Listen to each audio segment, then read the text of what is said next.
That's it. There you go. Time's running. Okay. Hello, everybody. It is week 2, day 2, or day 7. Day 7. Yeah. Yep. Day 7. I had to really fight the urge to read on the story yesterday after I stopped filming, but I didn't.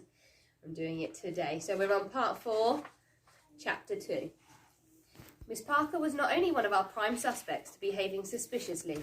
Our second lesson on Thursdays is English with Miss Tennyson, who wanted the deputy job but was beaten to it by Miss Bell. Miss Tennyson, as I have said, is a fearful drip and terribly nervous. Her large soppy eyes well up like a squeezed sponge at everything from poetry to animals, and because we're doing the great poets this term, we had to endure a weeping fit from Miss Tennyson nearly every lesson. That day, she had Daisy read out Gray's elegy in a country churchyard. Is that right? From the shape her mouth made, I knew Daisy found it utter tosh, but she read it well, as she always does, in a clear, calm voice that did not betray what she was thinking. But as she read, I noticed, as did Daisy, though she did not show it, that Miss Tennyson was being more than usually weepy. Weepy means crying, sad, if you didn't know. Each in his narrow cell forever laid, read Daisy in appropriately funeral tones. Miss Tennyson turned pale. In fact, every reference to graves or dead people, there are lots in Gray's elegy. What is that word? It is elegy. What word is it? What does it mean? It's like something that you'd say at a funeral, Okay. commemoration of somebody and what they've achieved. Bit like eulogy. Yeah. In case you had not been forced to read it yet yourself, had Miss Tennyson twitching like a science experiment when Daisy reached the lines? Can stories earn or animated bust? Back to its mansion called the Fleeting Breath. Miss Tennyson began shaking so hard I thought she might fall off her chair, and after the last line, she sat in silence for so long, and we all started looking at each other in real concern. "Are you all right, Miss Tennyson?" asked Beanie nervously at last. "Perfectly, Beanie dear," said Miss Tennyson, dabbing at her cheeks with a handkerchief. I thought Daisy's feeling was so lovely, and I wanted to give us all time to contemplate it. I could tell it was an excuse, and a weak one. Not even Miss Tennyson cared about poetry that much. That was when Daisy pounced. "Miss Tennyson," she said, putting up her hand, "may I ask you something?" "Is it about Gray's elegy?" said Miss Tennyson. "No," said Daisy, "it's about Miss Bell." Miss Tennyson dropped the book of poems she was holding. It clattered onto the desk, and the third form all stared at her, to Daisy, and back again. "I need to ask Miss Bell something, but now she's resigned, I don't know where to write to her. I don't suppose you know where she's gone to, do you?" "Why would you think that I would have any idea where Miss Bell has gone?" asked Miss Tennyson, so quietly it was almost a whisper. I didn't whisper that. She had turned as pale as one of Gray's poetical gravestones. "Oh, I don't know," Daisy said breezily. "I thought she might have said where she was going. It was only a hope."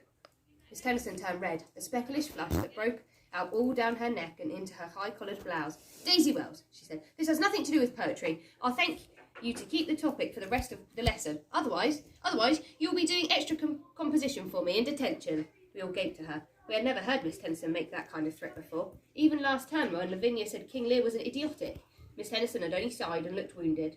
This threat was quite out of character, and it had come because Daisy had mentioned Miss Bell. Miss Tennyson did not want to talk about Miss Bell, and a poem about Grace was making her upset. She had just moved to the very top of our suspect list. Chapter 3. In the afternoon we had games, which meant I had to stand shivering on the playing field while Daisy and the rest of the sporty girls galloped around and screamed at each other. That day my uncle gave me an excuse to be in defence, although I was not allowed to skip games altogether. That would not be the deep Dean way. So at least I could shiver in peace, while the ball was hammered to and fro in front of me.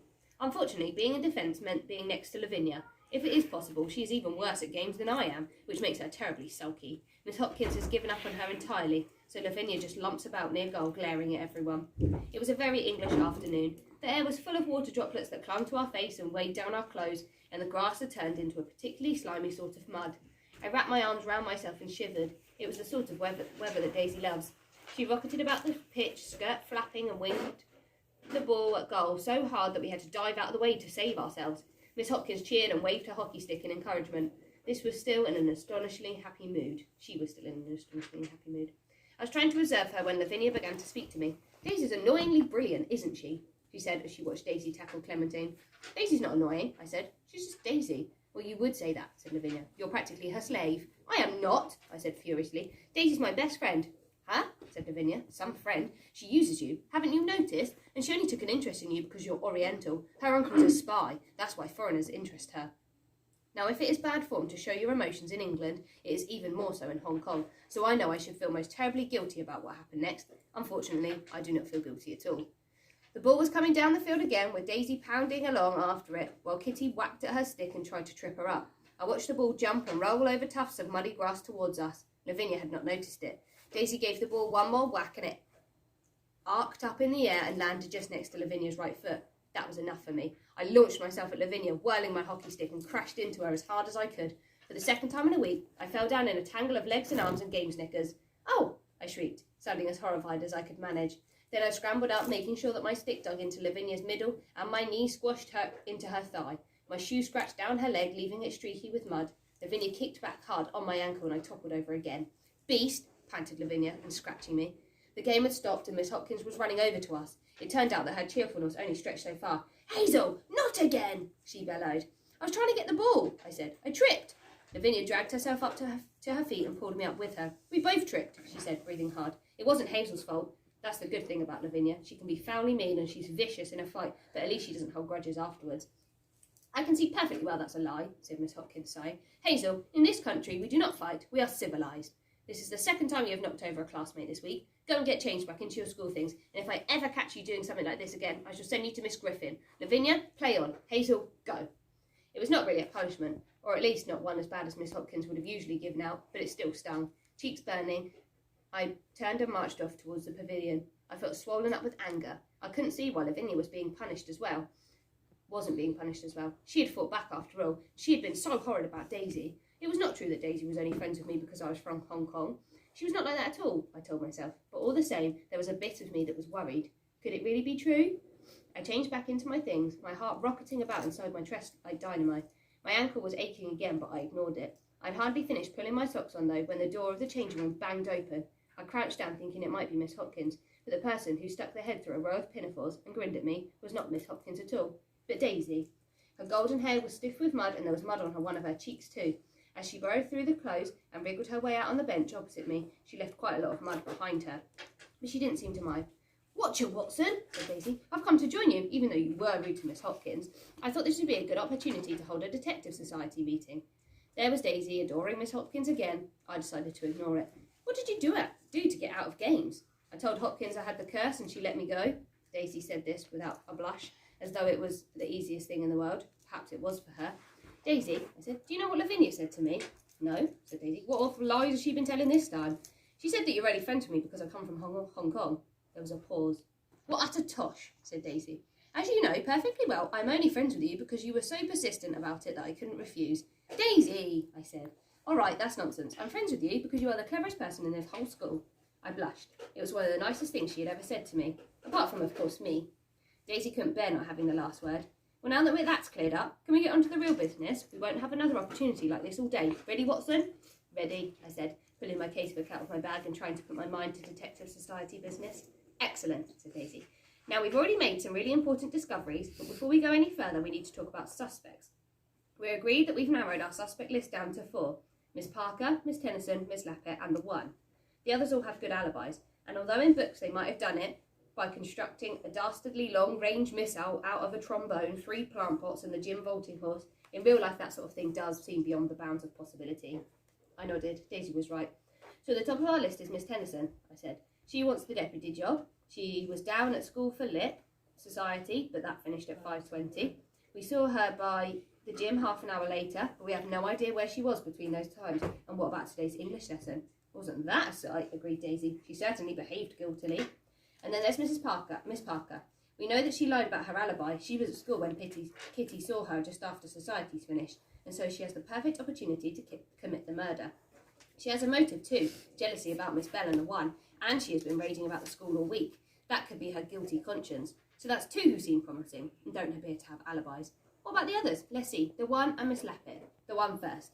We know he stayed down after school to teach Sophie Crook-Finchley piano that evening, but the lesson ended at 4:50. After that, he was free, and we saw him in the cubby at 5:50, again, near the gym, at the correct time. We should just have to watch him. "Miss Lappet," I said, looking up from my casebook. "Like Miss Tennyson, she wanted the deputy job. She went to Miss Griffin's office at 4:30, but we don't have an alibi for her after that. Although, do we know when she came out again? If she stayed there after the time of the murder, that'd give her an excellent alibi. She should have had Miss Griffin watching over her all evening." "Oh, good work, Watson," said Daisy. "We should look into it at the first opportunity. You know, I'd say we were doing rather well, down to 4 suspects already." Our new next plan of action should be more the same. We keep hunting down alibis, or lack of them, and we watch the four like hawks while we're at it. Constant vigilance. Oh, and that other thing. I've come up with a really excellent idea that will give us time to hunt round for where the murderer hid Miss Bell's body, in between killing her on Monday and moving it out of the school on Tuesday. She said it so casually that I thought she must be joking. Don't be silly, is it? You can't have done it. There's always someone around at the school watching us, no matter what time of day it is. Exactly, said Daisy. That's why my idea's such a corker. I can't tell you what it is yet, in case it goes wrong. Daisy? Why not? Don't argue, Watson. Aren't I the president of the Detective Society? That means I'm allowed to have a plan without telling you. I opened my mouth to say that I couldn't see why, but then shut it again crossly. I knew there was no point. Arguing with Daisy about things like that is like arguing with an avalanche when it's already on its way down the mountain. It was no good wanting to know everything about Daisy's mysterious plan. She would tell me when she wanted to, or not at all. I was still trying not to be furious about it when the changing room door banged open again and Kitty, Beanie and the rest of the form rushed in. Daisy began loudly talking about Amy Johnson's daring fight to Cape Town, so I took a calming breath and joined in. Stop there. How long? What time are we at, Josh? 11 minutes. Oh, okay. See how long this chapter is. Oh no, I've lost it. Oh, it's only 2 pages. I'll read this and then we'll stop. Considering Lavinia and what she said, it's funny to remember what I used to think of Daisy. Last year when I first came to Deep Dean, she was exactly in the middle of our form, neither a swot nor a dunce. Her English essays were utterly dull. Her French hot tenses like anything, and she mixed up the Hasburgers and the Huns. The mistresses were fond of her, but Daisy dear, said Miss Lappet one day, peering through her little glasses, you're a charming girl, but you're certainly cut out for an academic life. I don't mind, said Daisy in reply. I don't want to be a bull-stocking. I shall marry a lord. The whole second form squealed with laughter, and Miss Lappet folded her arms over her cushiony bosom, but looked amused. In fact, we all know Daisy had no need to marry a lord. Her father already was one, a real one, with ermine robes and a country seat in Gloucestershire. It was this sort of thing that made Daisy so fascinating. Almost all the younger shrimps had pashes on her. A pash, in case you hadn't heard the word before, is school talk for something that's rather difficult to describe. I suppose it's being in love, but different somehow, and so quite all right with everybody. I was as much taken with this Honourable Daisy Wells as anyone else, and so things might have gone on if it were not for something that happened halfway through my first term at Deep Dean. It was a late on Thursday afternoon, and Miss Lappet was struggling to give a lesson about Charles I. Don't be so slow, she snapped at Beanie, who had just given her the 3rd wrong answer in a row. Great heavens, I might as well be speaking Hottentot. Before I go quite mad, and I shall, mark my words, I don't suppose by some miracle Daisy will prove to know when Lord grant me patience, the Lord Parliament was first called. Daisy was idly drawing something in her exercise book. Caught off guard, she looked up. 3rd of November, 1614, she said without even pausing to think. Miss Lappet gaped at her. Why, Daisy, she gasped, amazed, sitting down in her chair with a heavy plump. That's the very day. How did you remember that? I happened to be looking at Daisy at the time, and for the merest of seconds something rather like panic flashed across her face. Then she blinked and the look disappeared, replaced by a vague, wide-eyed surprise. Oh, did I really? She asked breathlessly. What luck? Fancy that, Miss Lappet. I must be learning something after all. Wonders shall never cease, said Miss Lappet. Now, if you could recreate that in your essays, they might become almost respectable. Daisy blinked up at Miss Lappet. I'm afraid that's quite out of the question, miss, she said in tones of deep despair. Of course it is, sighed Miss Lappet, as the rest of the second form giggled supportively. The lesson continued, but I was thinking about Daisy's answer. She'd known it so very quickly, quicker than I could ever even imagine. If it had been anyone else, I wouldn't have thought them a swot, but Daisy Wells did not swat. Everyone knew that. Nevertheless, I could not help suspecting that she had known the answer, and it had not just been a lucky guess. Over the next few weeks, I watched Daisy closely in all our lessons, and as I did, I became convinced that so far from being someone who struggled just enough for the mistresses to be encouraging and the other girls to think her a card, Daisy knew everything she was ever asked. She wanted to seem a fool, and she was pausing or flubbing her responses because she had decided that a particular fact was not something she ought to remember. The Daisy Wells we all pashed on was in short not real at all, but a very clever part. I watched her running about, shrieking, turning cartwheels, and looking as though she did not care about anything apart from beating St. Simon's at lacrosse on Saturday, and I began to see that all the time there was a different Daisy underneath. A Daisy who not only knew the name of every one of the men who helped in Guy Fawkes in his plot, but the reason why Belinda Vance in the 5th form was staying so late at school, and what Elsie Drew Peters had said to Heather Montefort to make her cry. She was always gathering up information on people, not to blackmail them or do anything like that. That's not Daisy at all, but just to know things. Daisy always has to know things. Ooh, so we know a little bit more about Daisy now. Look forward to seeing what they get up to tomorrow. Bye.